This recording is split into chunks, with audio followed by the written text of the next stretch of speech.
Yep. How are you guys? How are you guys? How are you guys? Here again. It's been a while since I came on live. I think the last time I was live is was with my brother Harry, who is in Canada. Yeah, we were talking Bobby Wine. We were talking police brutality. We were talking everything. Well, Bobby Wine was released, which is something was supposed to be good news and is good news indeed, because at least now he can continue with his campaigns. I felt I've been following his live videos. Far from home. I've been following his progress, especially in that Western Belt, where he's trying to attempt to catch up with those that have been campaigning. If we're talking about those who have been campaigning while he was in jail, it was only really President Museveni, because at least yeah, at least he was yeah. Hi, my sister Zerina. I'm just trying to respond to her. Yeah, when we are talking about what he is doing, yeah, of course it was Museveni who continued to campaign, ironically, while people were being killed. And yeah, we are thinking Sebugwa, oh, Daniel, thank you for joining. Yeah, we are talking about while he was campaigning, and for people were being killed on the streets under his command. He even bragged about his son being the one that is leading this operation to clamp down on opposition supporters. And I have seen so many Ugandan bloggers that are doing their job in Uganda, like Uganda Empire. There's just so many. I follow them. This Empire Television that I follow on YouTube. Of course, Ghetto TV, Ghetto Television. You guys are doing a good job. You guys are doing a good job, because I don't think we that are far away from home would be seeing all this. They're doing it in Uganda mostly, and the so-called elites, I think, don't want to even watch these videos. I'm sure they watch them in Inkukutu. You know, people how they can pretend that they are elites, because elitism feel things. It feels like you're supposed to be speaking very good English. Like I'm trying, and I'm purposely choosing to speak English, because I want to get to those people who think that by the virtue of the fact that they are so educated, that is why they should keep away from Bobby Wine and hooligans.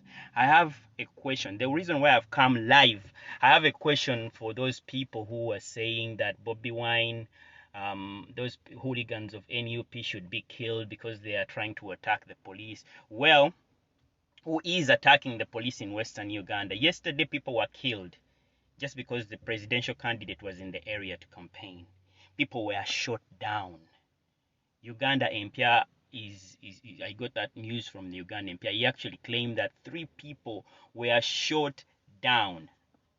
That's what he saw. Like, at least he even has footage of that. In fact, I remember as I sneaked to watch some of that live, I remember hearing some gunshots on that live, because for me sometimes I try to control myself, because this is so depressing. I can't, when I see police brutality, sometimes I switch off and wait for the news that is kind of like really just informing people, but away from the graphic incidences that are happening on ground, because the trauma that comes along with these pictures, and it is mad.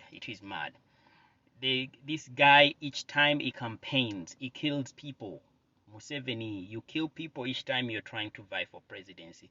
Which, for me, I'm thinking that, okay, if you are the most populous leader, if you are the one who has an edge on all opposition, and opposition is completely doing nothing, why don't you just let them campaign freely and let people choose? Because that is what really democracy is. But for you, the game, I guess, we have been duped for so long. The game is about checks and balances to show the world that there is some form of democracy, while we are we are such in a state of militarism, like indisciplined rebels come soldiers. Because I don't think your establishment can passes the test of being true professional soldiers, if it remains partisan, if it remains that it is just an establishment that keeps you in power, I've had even some news coming from home, I can't really confirm, like they're not, I can't say they're credible sources, but what is really credible? If people have been on the streets and have encountered mercenaries, and mercenaries, these by mercenaries I mean people that were armed on the streets of Kampala wearing UPDF uniforms but cannot even speak a word in Uganda, cannot even speak a word in English, and those people are Ugandans. If you are a Ugandan and you can't even speak any of the local languages, so Museveni is also getting mercenaries, meaning that, and this is something that happened even in the last elections. I remember while I was in 2016 when we were doing a project of I Pledge Peace, we encountered some of these guys that were not really Ugandan, tall Sudanese guys, and I really want to ask those people who are coming out saying, oh yeah, insecurity needs to be clamped down, these guys need to be shot, you are burning tires, you're talking about roads that are being spoiled by these tires, and fair enough, we don't want people's property to be distracted. In fact, I am not here to call out NUP guys to go out and start rioting, no, but the thing is, it is not even, NUP is not the only opposition party. Yeah, NUP is just like the most populous at the moment. So if people are rioting, that does not mean that everyone that is rioting is an NUP supporter who has been rallied on by Honorable Kyagulanyi to go out and burn people's houses. No one is telling them to do that. In fact, I would prefer NUP supporters to remain peaceful, so that omusajja tumutwala kagude, so that they just go and show him at the polls. That is my game. But we cannot just be hoodwinked into thinking that every Ugandan is stupid and that we lack the critical capacity to analyze issues in their rightful ways. The musicians that I've seen some people that are hitting out on the musicians that are supporting Bobby Wine, and I'm like, these guys who are supporting Bobby Wine, they are going to literally become legends. Those that have decided to sell their souls, well, we are going to forget them. That's how it is. That's why we remember musicians like, liberators in Africa more than any other. They were in South Africa. There were many musicians, but the likes of like a Dube, Chaka Chaka, those ones will always be legends.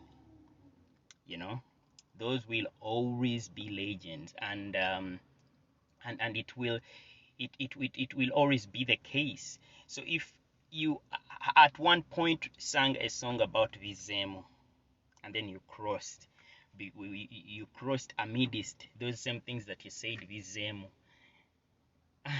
my friend, who is ever going to take you seriously? So I think as Ugandans we have to remain calm.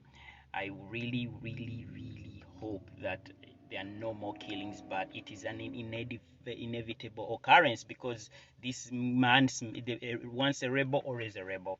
The party is called National Resistance.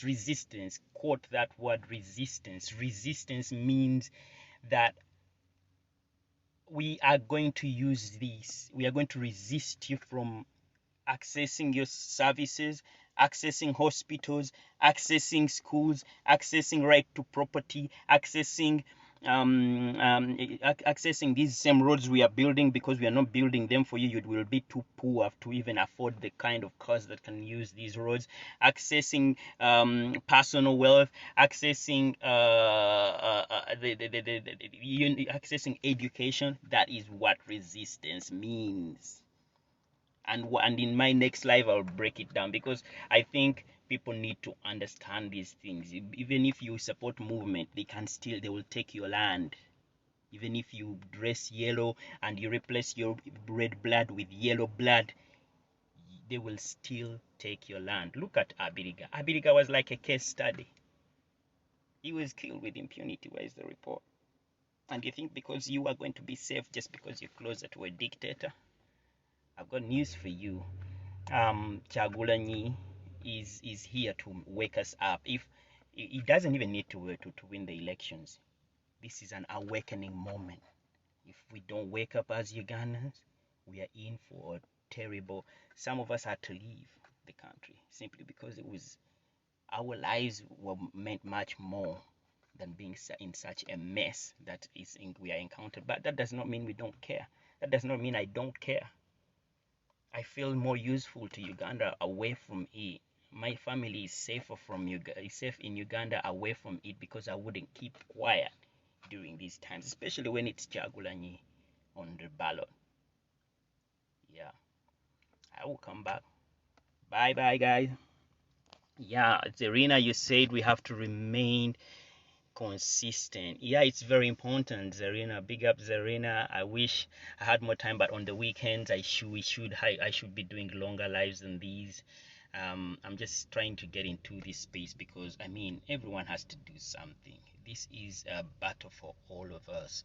We need to be very consistent in opposing and questioning why this has gone on too long.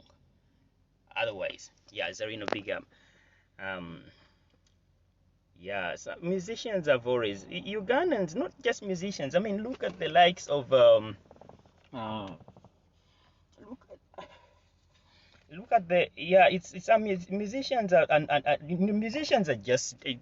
musicians just have mixed priorities, and yeah, Shamira Namutevi, bigger, bigger, bigger. Yeah, some musicians are greedy, but it's a mindset. Museveni, the biggest success of the movement is Museveni has created, has instilled fear that everyone who is going to make it in Uganda has to know him, has to meet him, has to get a handshake from him.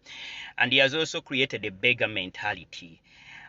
This beggar mentality means that even if look at the likes of Balaam, these are the people that are supposed to be public figures, and and yet everyone looked up to them. They thought that everything regarding their lives is really well said, but you know, you reach a certain stage in your life. If you become rich, you are a target of the government because the government necessitates that you support its endeavors, its programs at all costs so that they protect you. That's why people sell their souls to the devil. This idea of Ugandans thinking that, especially Christians, okay, especially religion, I would say. If I say Christians, I'm at Jagamba, you are also a Christian. I am a Christian. But this childhood thing of thinking that selling yourself actually necessitates you going to the real devil and giving selling your devil is going against your principles, endangering the fortunes of your loved ones for short-term benefits. So these people, once they are in, once they get the audience of the presidency, they think that yeah, tuchimaze tuchikubye. But yeah, you might get the car right now. They can build you a house. They can do it. But once the campaigns are over and circumstances change, and Museveni has now established a new cabinet, the fences go higher. The fences actually go higher. Now you need to know much, much more to sell. It's like a witch doctor will ask for a dove to sacrifice because you want to pass exams. The habit starts like that. Then you start taking there a rabbit, it gets bigger. Then you start taking there a cow. Then before you know it, you're in child sacrifices. This is what Museveni is, like a witch doctor. He necessitates you to come into there. You come in and you think, yeah, it's all comfortable. I can afford the rabbit. Then I'll get in return. I'll get this. But before you know it, your soul is literally sold. And the terrible thing about it, the public is seeing you. You know, so Zerina, that's how I would explain it. People are so naive. People in Uganda lack civic education. They don't have people are not civically engaged in the sense that they should be voting people in terms of following through with their policies, but they instead vote people for their promises. promises like I'll build the roads. That is my right, that the roads should be built. In fact, it should not be something that is written in your manifesto. In your manifesto, if you're a president, you should be talking about the sort of policy framework that will encourage the sort of investments that then revenue will be collected at a certain level, at a level that that a country can be able to build this infrastructure. Not you going and then posing near a market and telling me you built that market. No! You're not supposed to be building, President, you're not supposed to be opening up markets. You're not supposed to be launching boreholes. You're supposed to be celebrating the fact that the targets that you had in your policy framework are giving such room for so many more Ugandans and local and international investors to bring the sort of revenue that can take Uganda to a middle income country. But now here we are in 2020. We are so far off from what was promised in the last, which is so laughable. God help our country. God help the Pearl of Africa.